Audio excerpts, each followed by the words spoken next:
Here with Austin Trout. Austin, last year around this time, you just actually got off a victory with Delvin Rodriguez at the now StubHub Center, ex-Home Depot Center. And at that time, you were actually looking for a fight against Canelo Alvarez. You at the post-fight with Jim Gray, you said, yeah, I want my name added to that. You didn't get that fight. Josecito got that fight, but you got something better. You actually got Miguel Cotto, who arguably at the time was the number one 154-pound fighter, even though he lost to Floyd. You fought him in his hometown, pretty much his backyard in New York, and you were the underdog there. You came out as a victor, and then after that, you got the Canelo fight, the one that you were looking for in September. What has changed from that point last year to now? Recognition, and even mountains of respect from the boxing community. And you really have to earn that from the boxing community. So I'm proud to have that respect that I have and work hard to get more. After the Delvin fight, which wasn't the best fight to showcase, I was still not getting the respect I felt I deserved as a champion.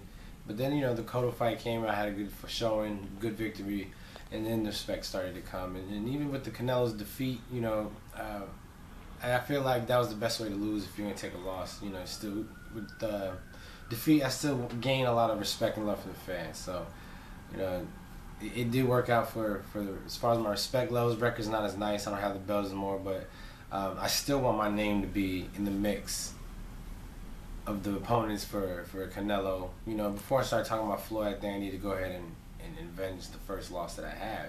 So, and I don't mind fighting to get to that point as well. I know, it's going to take maybe a fight or two, depending who, to get to that position. But we're in a much better place now. Our record's not as good as it was last year, but I think we're still at a better place than we were last year. That fight against Canelo was supposed to take place at the May Day pay-per-view, but instead it got pushed 2 weeks earlier, and it became the main event. Do you think it was better that it was the main event, or would you have liked it to have been in the May Day pay-per-view? Well, as I stated before, I would have loved to have been part of that event. I really did want to fight in Vegas. Never got a chance to do that yet. So I was looking forward to it. On the other hand, I was happy that we were the main event. I thought a fight like that should have been a main event fight. So I was half and half. Now, hindsight's 2020. I guess I would have liked to have seen what would happen if it was in Vegas. As you stated, you want to avenge your loss to Canelo. Floyd says this thing that it's easier seeing something from the outside, and then once you're inside, it gets harder because you see things you didn't see. What did you see inside when you were inside with Canelo that you didn't see while you were looking at him from afar? Well, he did have good. Well, I knew he was fast. It wasn't that his speed surprised me. I knew he was quick.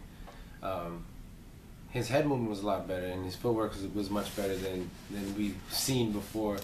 But again too, it was like I felt like I lost the fight more than he wanted. Don't get me wrong, he fought the best fight I've ever seen Canelo fight, in my opinion.